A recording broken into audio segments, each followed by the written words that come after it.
অদ্বিতীয় লা শারিকা লাহ, যাহার কোনো শরিক নেই, সেই মহান স্রষ্টা রব্বে কায়নাত আমাদের বিভিন্ন স্থান থেকে বিভিন্ন কাজ থেকে বিরত রেখে তার প্রিয় রসুল সাল্লাল্লাহু আলাইহি ওয়াসাল্লামের স্মরণে সাজানো মাহফিলে এসে কিছু বলার ও শোনার তৌফিক দান করেছেন। সেই আল্লাহর শুকরিয়া আদায় করি। এক বাক্যে সবাই পাঠ করি আলহামদুলিল্লাহ।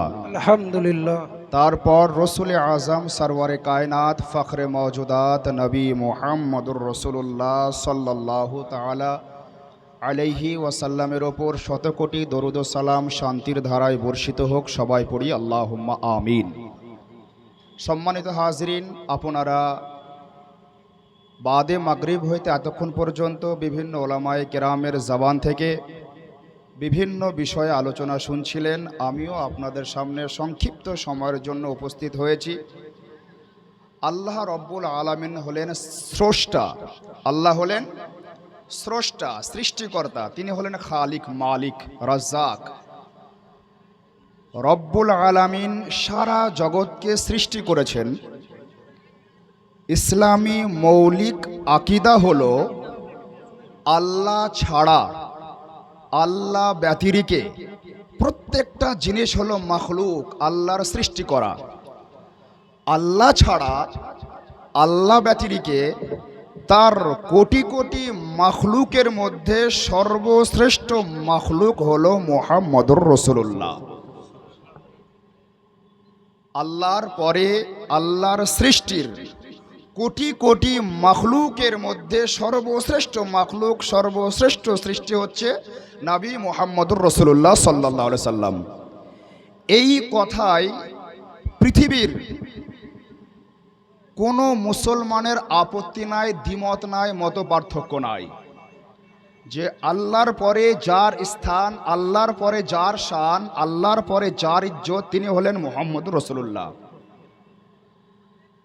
রসুলে কায়নাত সাল্লাল্লাহু আলাইহি ওয়াসাল্লাম আজ থেকে 1450 বছর পূর্বে বলেছেন, আমার উম্মতের মধ্যে 73টা ফিরকা হবে, একটা জান্নাতি হবে, 72টা জাহান্নামে যাবে। সাহাবায়ে কেরাম বললেন, ইয়া রাসূলুল্লাহ, আপনার উম্মতের মধ্যে যারা জান্নাতে যাবে তাদের পরিচয়টা কি? রসুলে পাক সাল্লাল্লাহু আলাইহি সাল্লাম বললেন, যারা আমাকে, আমার সাহাবায়ে কেরামকে অনুসরণ করবে তারা যাবে জান্নাতে। এই হাদিসের ব্যাখ্যাকারীগণ, সারা পৃথিবীর হাদিস বিশারদ মুহাদ্দিসিনে কেরাম ঐক্যমত পোষণ করেছেন, যেই দলটা জান্নাতে যাবে সেই দলটার নাম হলো আহলুস সুন্নাত ওয়াল জামাত। জি জি, একবার জোরে বলা যাবে না সুবহানাল্লাহ? সুবহানাল্লাহ। একবার হাত দুটো উঠিয়ে বলা যাবে না সুবহানাল্লাহ? সুবহানাল্লাহ। তাহলে রসুলে পাক সাল্লাল্লাহু আলাইহি সাল্লামের পবিত্র মধুমাখা জবান থেকে প্রমাণিত হয় যে আহলে সুন্নাত ওয়াল জামাত একমাত্র নাজাত প্রাপ্ত দল, আহলে সুন্নাত ওয়াল জামাত একমাত্র পরিত্রাণ প্রাপ্ত দল, আহলে সুন্নাত ওয়াল জামাত একমাত্র আল্লাহর কাছে মকবুল দল। আহলে সুন্নাত ওয়াল জামাত ছাড়া যতগুলো ফিরকা আছে, যতগুলো দল আছে, প্রত্যেকটা দল হলো বেদাতি দল, প্রত্যেকটা দল হলো ভ্রান্ত দল, প্রত্যেকটা দল হলো গুমরাহর দল। আহলে সুন্নাত ওয়াল জামাত স্বীকৃতিপ্রাপ্ত দল। আহলে সুন্নাত ওয়াল জামাতের সারা পৃথিবীর মুহাদ্দিসিনে কেরাম, মুহাক্কিকিনে কেরামের ঐক্যমত হলো রসুলে পাক সাল্লাল্লাহু আলাইহি সাল্লাম হলেন পৃথিবীর সর্বশ্রেষ্ঠ মহামানব। আহলে সুন্নাত ওয়াল জামাত ছাড়া এই দুনিয়ার মাটিতে একটা দল বসবাস করে যারা নিজেদেরকে মুসলমান দাবি করে, তাদের হাতে কোরআন থাকে, তাদের হাতে হাদিস থাকে, তাদের কাছে মাদ্রাসা থাকে, তাদের কাছে মসজিদ থাকে, তারাও বুখারী পড়ে, তারাও মুসলিম পড়ে, তাদের মধ্যেও আলিম আছে, তাদের মধ্যেও হাফিজ আছে, তাদের মধ্যেও মুহাদ্দিস আছে। সেই দলটার নাম হলো ওয়াহাবি দল। সেই দলটার নাম হলো ওয়াহাবি দল। এই ওয়াহাবি দলের বর্তমান সময়ে আমাদের গ্রাম্য এলাকায় একটা পরিচিত দল হলো দেওবন্দি দল, দেওবন্দি জামাত বা তাবলিগি জামাত। তাদের পরিচয় কি?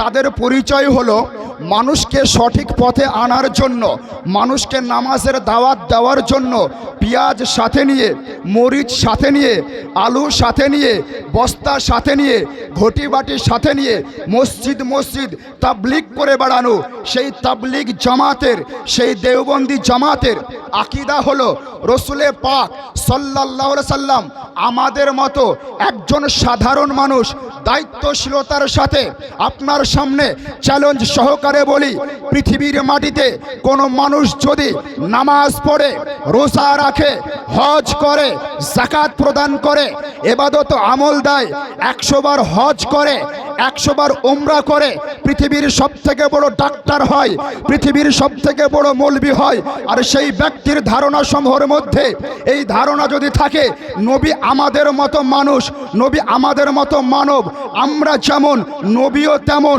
নবী যেমন আমরাও তেমন, আমাদের ক্ষমতা যেমন নবীর ক্ষমতাও তেমন, এই রকম আকীদা যদি পোষণ করে পৃথিবীর মাটিতে একজন মানুষ যদি সব থেকে দুশ্চরিত্রের হয়, সেই ব্যক্তির নামাজ যদি নাও পড়ে, রোজা যদি নাও রাখে, হজ যদি নাও করে, যাকাত যদি প্রদান নাও করে, ইবাদত আমল যদি নাও করে, সেই ব্যক্তি যদি লা ইলাহা ইল্লাল্লাহ মুহাম্মদুর রাসূলুল্লাহর উপরে বিশ্বাস রাখে, সেই ব্যক্তির কাছে যাওয়ার পরে যদি জিজ্ঞাসা করা হয় তুমি মদ পান করো, তুমি জুয়া খেলো, তুমি জেনা করো, তুমি নাজায়েজ হারাম কর্মের মধ্যে ব্যস্ত থাকো, তোমার সমাজের মধ্যে ব্যাকগ্রাউন্ড নাই, তোমার বৈশিষ্ট্য নাই, তোমার সম্মান নাই, অমুক একজন ব্যক্তি বড় মৌলবি হয়েছে, বড় মুফতি হয়েছে, সেই ব্যক্তি বলছে নবী আমাদের মতো, সেই ব্যক্তি সম্পর্কে তোমার কি ধারণা?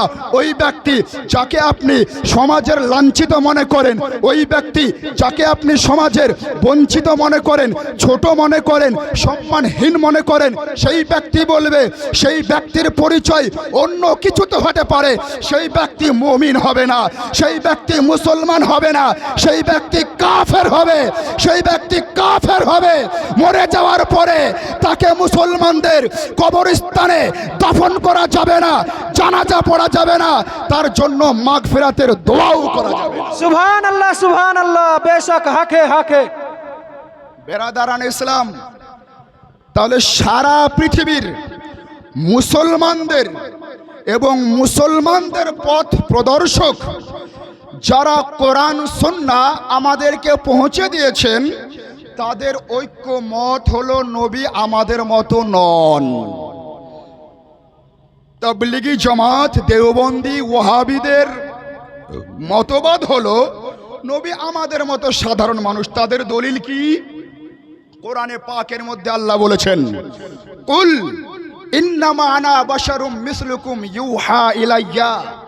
আল্লাহ তার প্রিয় রসুলের দিকে সম্বোধন করে বলছেন, হাবিব আপনি আপনার উম্মতকে বলুন, আপনি আপনার উম্মতকে বলুন আমি তোমাদের মতো মানব, ইউহা ইলাইয়া, বাট কিন্তু আমার নিকটে, আমার কাছে, আমার ওপরে রবের পক্ষ থেকে ওহী অবতীর্ণ হয়।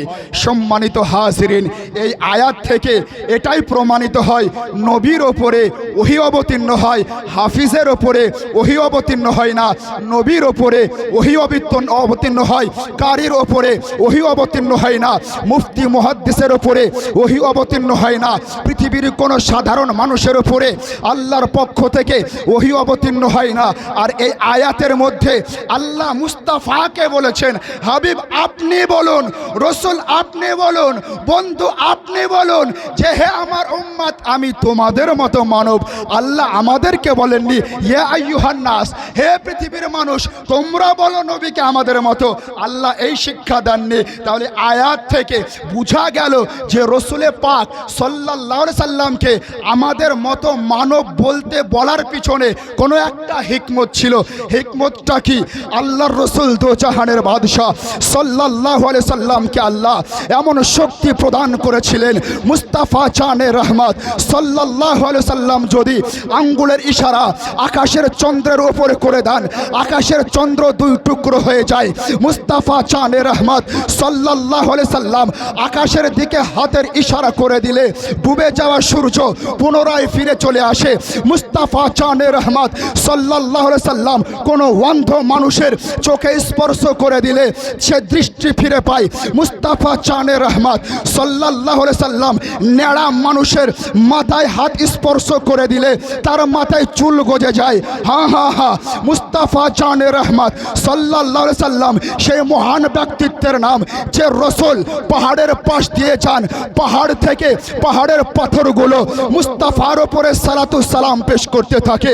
হ্যাঁ হ্যাঁ হ্যাঁ, আমার নবী সেই নবী যেই নবী জঙ্গলের মধ্যে দিয়ে প্রবেশ করেন, জঙ্গলের হিংস্র পশু আর ভেতরে থাকে না, মুস্তাফার জিয়ারত করার জন্য মুস্তাফার দ্বারে চলে আসে, মুস্তাফাকে সালাতু সালাম জানাতে থাকে। এই দৃশ্য যখন মুস্তাফার দ্বারা সংগঠিত হয়েছে, আল্লাহ রব্বুল আলামিন আল্লাহ রব্বুল আলামিন ভেবেছেন এই রসুলে পাকের মজেজা দেখে তার উম্মতের মধ্যে কেউ আমার সাথে তাকে সমান যেন না করে দেয়, আমার সাথে তাকে শরীক যেন না করে দেয়। আমার হাবিবের পরে আমি কোরআন অবতীর্ণ করছি, আমি আমার হাবিবের মাধ্যমে নামাজ ফরজ করছি, আমি আমার হাবিবের মাধ্যমে রোজা প্রদান করছি, আমি আমার হাবিবের মাধ্যমে হজ্জ যাকাত প্রদান করছি।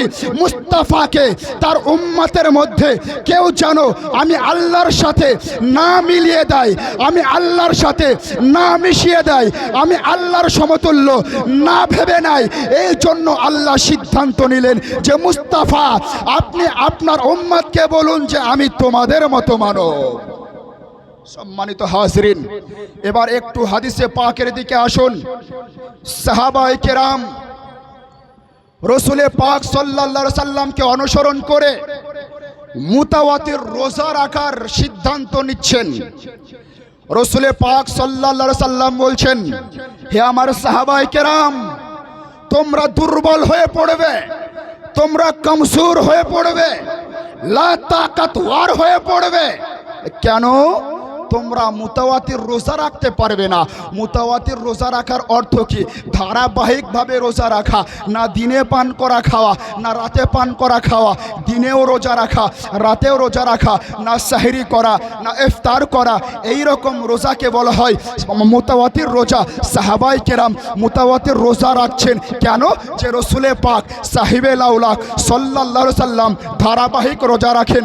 আল্লাহর রসুল বলছেন, ও আমার সাহাবায়ে কেরাম, আমি তোমাদের মতো নই, তোমাদের মধ্যে কে আছে আমার মতো? আমাকে তো আমার রব তার পবিত্র কুদরতি হস্ত মোবারক দ্বারা খাইয়ে দেয়, পান করিয়ে দেয়। অতএব আমি মুস্তাফা ধারাবাহিক রোজা রাখতে পারি, তোমরা ধারাবাহিক রোজা রাখতে পারো না। মুস্তাফার হাদিস থেকে প্রমাণিত হয় যে রসুলে পাক তিনি স্বয়ং বলেছেন, আমি তোমাদের মতো সাধারণ মানুষ নই, আমি তোমাদের মতো মাজুর মানুষ নই। সম্মানিত হাজিরিন, এবার সাহাবায়ে কেরামের আকীদার দিকে একটু লক্ষ্য করুন। আল্লাহর রসুলের সাহাবী হযরতে আবু বকর সিদ্দিক রাদিয়াল্লাহু তাআলা আনহু মুস্তাফার ব্যক্তিত্ব বর্ণনা করেছেন, ইয়া রাসূলুল্লাহ, আপনার মতো সর্বগুণে গুণান্বিত, আপনার মতো সর্বমর্যাদার অধিকারী আমার চোখ আর দ্বিতীয় কাউকে দেখেনি। ওমরে ফারুকে আযম মুস্তাফার ব্যক্তিত্ব সম্পর্কে বক্তব্য ব্যক্ত করেছেন, ইয়া রাসূলুল্লাহ, আমি উমরের চোখ আপনার মতো সর্বশ্রেষ্ঠ কাউকে দেখেনি। উসমানে গানি মুস্তাফা জানে রহমতের ব্যক্তিত্ব ব্যক্ত করেছেন, ইয়া রাসূলুল্লাহ, আমার চোখ আপনার মতো সর্বশ্রেষ্ঠ কাউকে দেখেনি। মাওলা আলী মুস্তাফার শান ব্যক্ত করেছেন, ইয়া রাসূলুল্লাহ, আপনার মতো আমার চোখ সর্বশ্রেষ্ঠ কাউকে দেখেনি। আপনার মতো দামি, আপনার মতো নামি, আপনার মতো ইজ্জতওয়ালা আমার চোখ কাউকে দেখেনি। আবু বকর, উসমান, আলী, হাসান, হুসাইন রাদিয়াল্লাহু আনহুম সকল সাহাবায়ে কেরাম একটাই কথা বলেছেন যে রসুলে পাক সাল্লাল্লাহু আলাইহি সাল্লামকে আল্লাহ অতুলনীয় করে প্রেরণ করেছেন, অসাধারণ করে প্রেরণ করেছেন, বেমিসাল করে প্রেরণ করেছেন, লাসানি করে প্রেরণ করেছেন, অদ্বিতীয় করে প্রেরণ করেছেন। মুস্তাফা জানে রহমতের মতো সাহাবায়ে কেরাম কাউকে দেখেননি। এবার দারুল উলুম দেওবন্দ থেকে ফারিগ হয়ে কোন দেওবন্দি মোল্লা প্রশ্ন করতে পারে, আবু বকর সিদ্দিক থেকে থেকে সকল সাহাবায়ে কেরামের দ্বারাতে সম্ভব হতে পারে আরব কান্ট্রির সমস্ত মানুষকে দেখে মুস্তাফার মতো দ্বিতীয় কাউকে দেখতে পাইনি, তাই হয়তো তারা তাদের মন্তব্য পেশ করেছেন। তাদের মন্তব্যগুলো আমরা মানতে পারবো না। হ্যাঁ হ্যাঁ হ্যাঁ, তুই মানবি, তোর বাপ মানবে, তোর 14 গোষ্ঠী মানবে। আল্লাহর রসুল দো জাহানের বাদশাহ সাল্লাল্লাহু আলাইহি সাল্লামের খাদিম জিবরাইল আলাইহিস সালাম, যে জিবরাইল আদম পয়গম্বরকে দেখেছেন, মুসা পয়গম্বরকে দেখেছেন, ঈসা পয়গম্বরকে দেখেছেন, ইব্রাহিম পয়গম্বরকে দেখেছেন, ইসমাইল পয়গম্বরকে দেখেছেন, পূর্ব থেকে পশ্চিম পর্যন্ত, উত্তর থেকে দক্ষিণ পর্যন্ত সারা জগৎকে তন্ন তন্ন করে দেখেছেন। সেই মুআল্লিমুল মালাইকা ফেরেশতাদের সরদার মুস্তাফা জানে রহমতের পবিত্র দরবারে উপস্থিত হয়ে বলছেন, ইয়া রাসূলুল্লাহ, ইয়া হাবিবাল্লাহ, আমি জিবরাইলের চোখে পূর্ব থেকে পশ্চিম দেখলো, উত্তর থেকে দক্ষিণ দেখলো, সমস্ত নবীকে দেখলাম, সমস্ত রসুলকে দেখলাম, সমস্ত নবীদের জামানা দেখলাম, সমস্ত নবীদের উম্মত দেখলাম, কিন্তু আল্লাহর কসম করে বলি, ইয়া রাসূলুল্লাহ, ইয়া হাবিবাল্লাহ, আপনার মতো সর্বোত্তম, আপনার মতো সর্বশ্রেষ্ঠ, আপনার মতো দামি, আপনার মতো দামি, আপনার মতো নামি, আপনার মতো ইজ্জতওয়ালা আমি জিবরাইলের চোখ আর কাউকে দেখেনি। যখন এই কথার উপরে আমাদের রাজা, আপনাদের রাজা, আমার রাজা, আপনার রাজা, সারা জগতের রাজা আলা হযরত আজিমুল বরকত কানজুল কারামাত মুজাদ্দিদ ও দ্বীন মিল্লাত ইমাম ও ইশকে মোহাব্বত ইমাম আহমদ রাজা খা ফাজিলে বেরলভী রাদিয়াল্লাহু তাআলা আনহুর নজর যখন জিবরাইল আলাইহিস সালামের বক্তব্যের উপরে পড়ল, আলা হযরত কলম উঠিয়ে কাগজের মধ্যে লিখে দিলেন, यही बोले सिदरा वाले चमाने चाह के थाले, यही बोले सिदरा वाले चमाने चाह के थाले, सभी मैंने छान डाले पर तेरे पाए के ना पाया, तुझे एक ने एक बनाया, तुझे हम। नारे तकबीर, नारे रिसालत, मसलक आला हजरत मुफ्ती अय्यूब साहब, मसलक आला हजरत।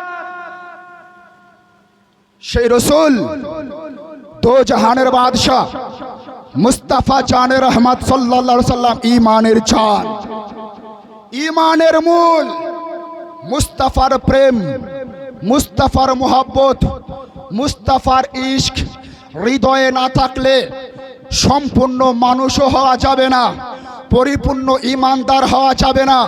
হ্যাঁ হ্যাঁ, আপনাকে বলি, বর্তমান পশ্চিমবঙ্গের মুখ্যমন্ত্রী মমতা ব্যানার্জি তার কাজকামের দিকে লক্ষ্য করে কোনো সংগ্রামী ব্যক্তি, কোনো প্রতিবাদী ব্যক্তি তার উপরে আঙ্গুল উঠায়, তার বিরুদ্ধে কলম উঠায়, তার বিরুদ্ধে জবান চালায়, মানুষ তাকে কাফের বলতে পারবে না।